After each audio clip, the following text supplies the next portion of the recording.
이사야 40장 1절에서 11절 말씀을 중심으로 해서 기다리는 마음이란 제목으로 함께 은혜를 나누겠습니다.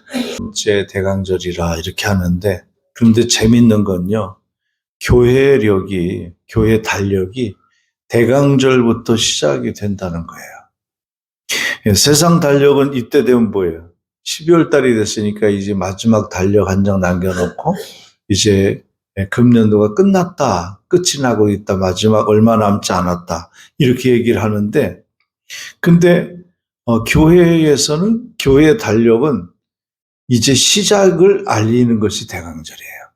이게 무슨 뜻인가 하면은, 우리 인생이 세상 시간표에 묶여 있는 것이 아니라 예수님이 오신다는 그 약속 아래서만 비로소 의미 있는 시작을 할 수 있다는 선언, 이게 바로 대강절이 우리에게 주는 의미인 것입니다. 오늘 본문의 말씀에는 이렇게 시작합니다. 너희는 위로하라. 너희는 위로하라. 내 백성을 위로하라는 장엄한 선포로 시작됩니다. 그런데 하나님께서 너희는 위로하라라고, 이게 위로를 하라는 그 위로의 장소가 어디였냐면 광야였었어요. 광야에서 하나님이 위로하라 이렇게 했단 말이에요. 이스라엘은 지금 본문의 이야기는요, 바벨론 포로 생활이라는 인생의 가장 어두운 터널을 지나고 있을 때였습니다.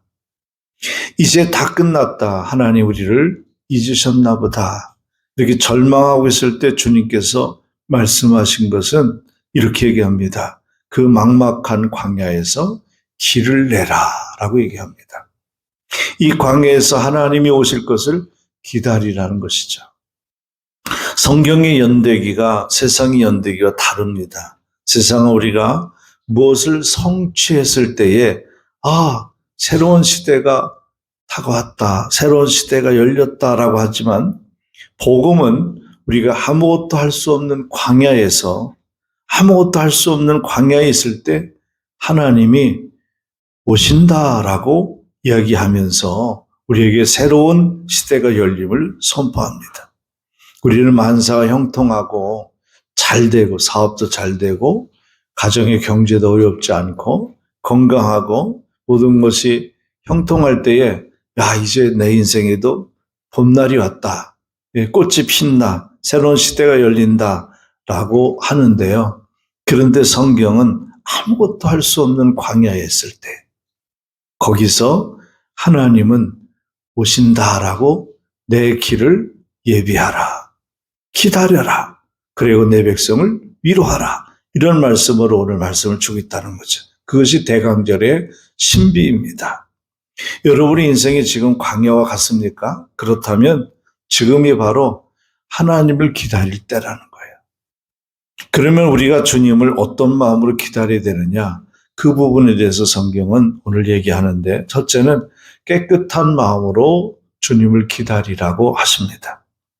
현대 도시 문화에서 깨끗하다라는 말은 어떤 의미로 표현되냐면, 윤리적으로, 도덕적으로 완벽할 때의 의미를 갖고 있습니다.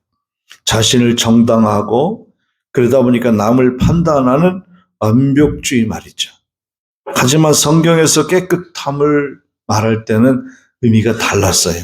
이사야는 말할 때 2절에 보니까 중반절에 그 노역이 때가 끝났고 그 죄악이 사함을 받았느니라.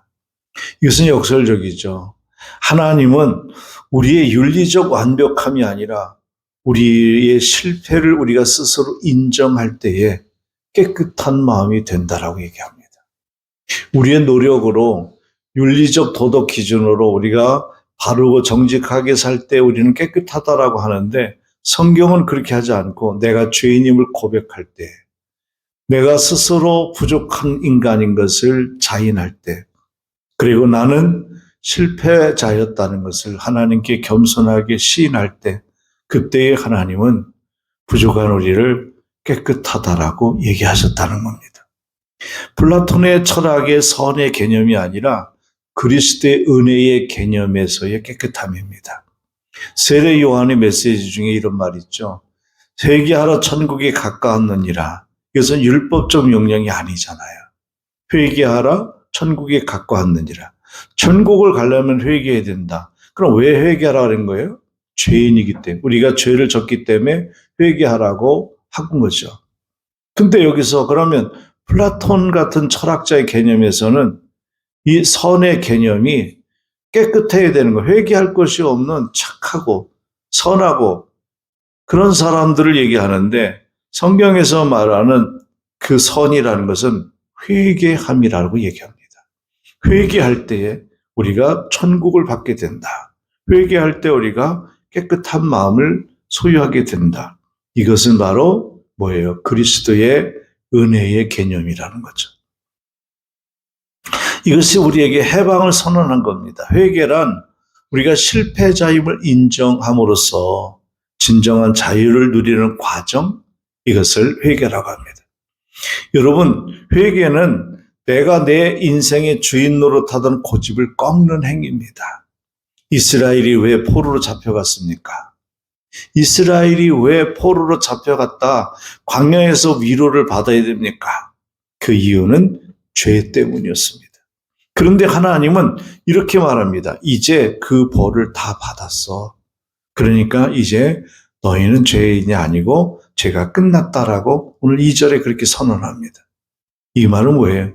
인간의 노력으로 죄가 씻어진 것이 아니라 하나님이 내가 이제 너희를 용서하기로 작정했어 라고 할 때에 우리 죄가 사함을 받게 됐다는 거죠.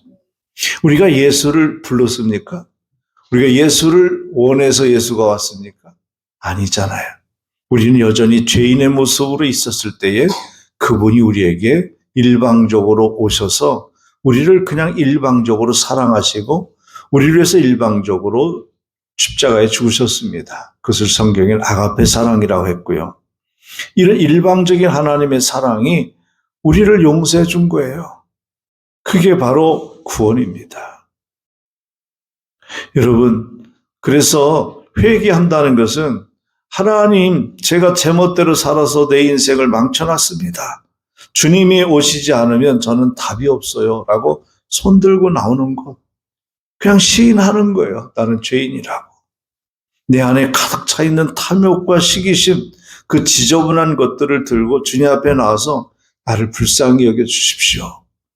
그 가난한 마음을 갖는 것. 그랬을 때 주님의 오시는 길을 열게 되는 거죠.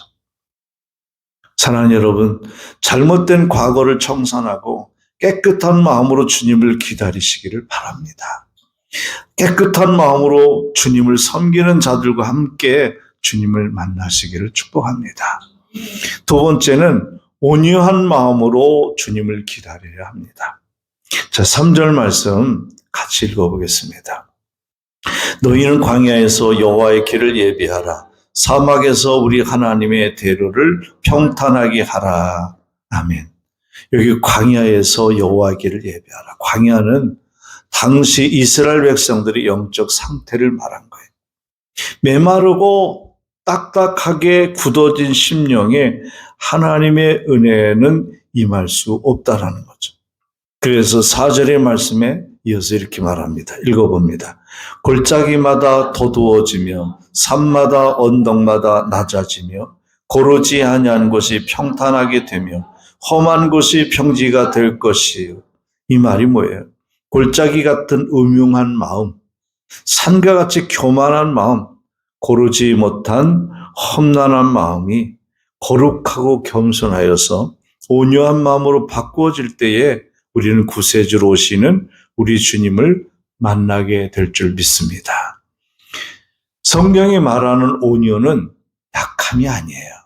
우리가 온유하다는 것은 저주고 그리고 우리가 좀 부드러워지는 마음을 갖는 것을 우리가 연상하는데 솔직히 말해서 온유는 약함이라기보다는 길들여지는 마음이에요.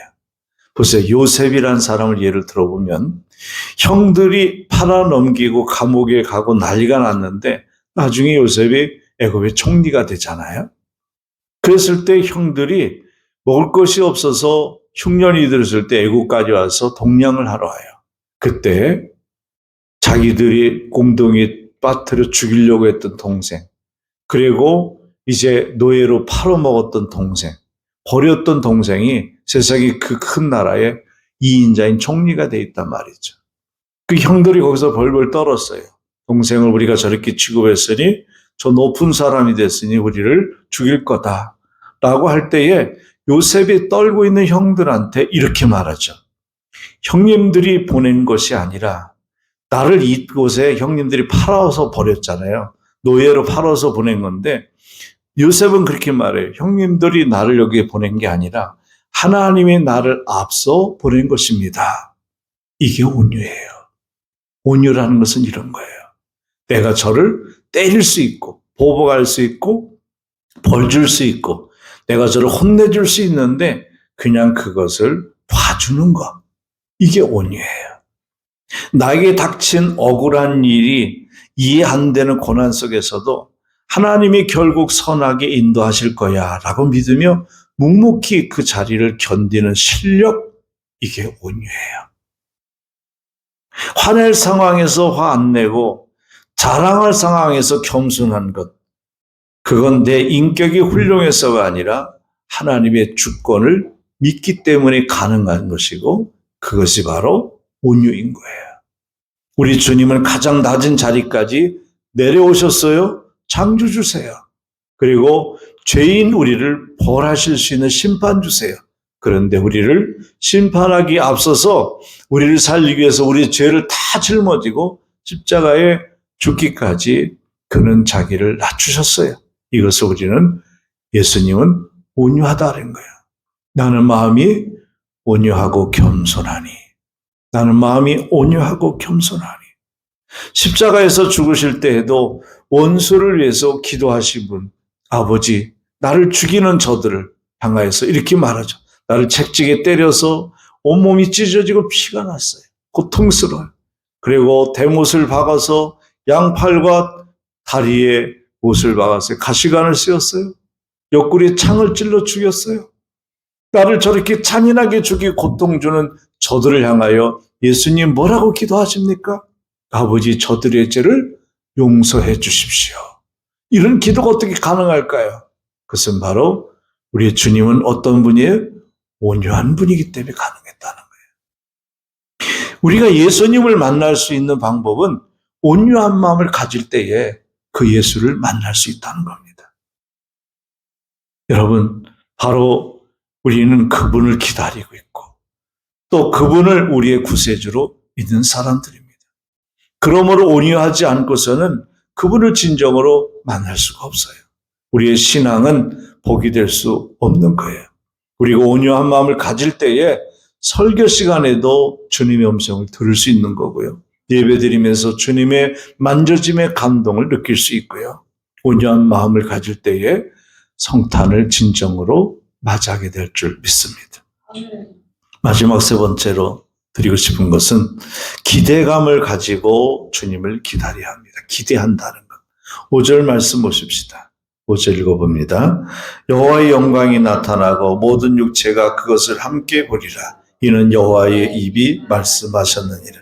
10절과 11절도 이어서 읽어봅니다. 보라, 주 여호와께서 장차 강한 자로 임하실 것이요 친히 그의 팔로 다스리실 것이라. 보라, 상급이 그에게 있고 보응이 그의 앞에 있으며 그는 목자같이 양떼를 먹이시며 어린 양을 그 팔로 모아 품에 안으시며 젖먹이는 암컷들을 온손히 인도하시리로다. 아멘. 그리고 제가 읽어드렸는데 8절은 이런 말이 있어요. 풀은 마르고 꽃은 시드나 우리 하나님의 말씀은 영원히 서리라. 아멘. 지금은 이스라엘의 상황은요, 바벨론 포로가 되어져 잡혀가는 절망적인 상황이지만 그러나 하나님은 이스라엘을 버리지 않았다라고 가르쳐주고 있는 겁니다. 그러니까 내가 어떤 어렵고 힘든 일을 겪을 때에 하나는 절망할 수밖에 없잖아요. 그게 경제적이든 육체 질병이든 인간관계이든. 그런데 하나님은요, 그 상황 속에서 이렇게 얘기합니다. 내 백성을 위로하라. 그리고 길을 예비하라. 그리고 나는 너를 잊지 않고 있다. 라고 얘기하시는 겁니다. 이것이 약속입니다. 머지않은 미래에 하나님은 메시아를 보내셔서 이스라엘을 회복시키시고 구원하시고 축복할 것을 약속한 겁니다. 우리의 소망은 나 자신에게 있는 게 아니라 변치 않으신 하나님의 약속에 있는 겁니다. 우리는 주님의 목자처럼 오셔서 어린 양을 품에 안으신다는 거죠.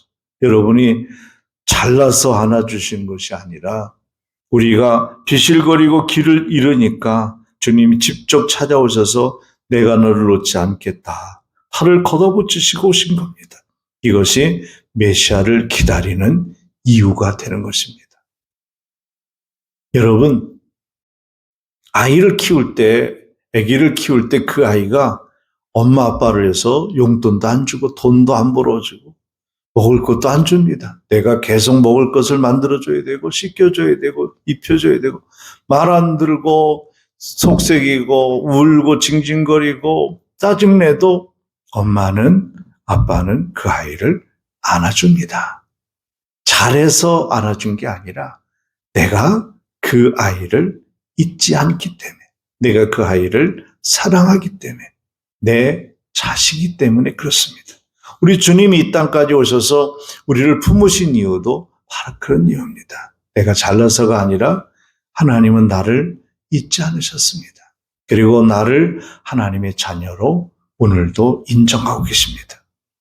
오늘 성찬식도 마찬가지입니다. 이 떡과 잔을 먹는다는 건 주님, 내 생명을 주님께 붙어 있습니다.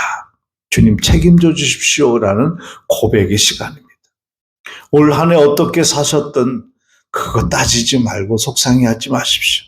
지난 2025년도 너무 힘들었죠. 정말 죽고 싶을 만큼 고통스러운 순간도 있었습니다. 실패했죠. 낙심했죠. 괜찮습니다. 중요한 것은 이겁니다. 하나님이 그런 나를 포기하지 않으셨다는 겁니다. 그 하나님의 열심이 우리를 오늘 이 자리까지 끌고 오셨고 결국 우리를 온전한 길로 완성하실 것입니다. 아멘. 그분 앞에 여러분의 인생을 맡기십시오. 아멘. 그게 대강절을 맞이하는 성도의 품격입니다. 주님이 다 하실 것입니다. 우리는 그저 그분 손에 붙잡혀서 아멘 하며 가면 됩니다. 아멘. 이 복된 소망이 여러분의 남은 한 해와 다가올 새해에도 가득하시기를 주의 이름으로 축복합니다. 아멘. 아멘.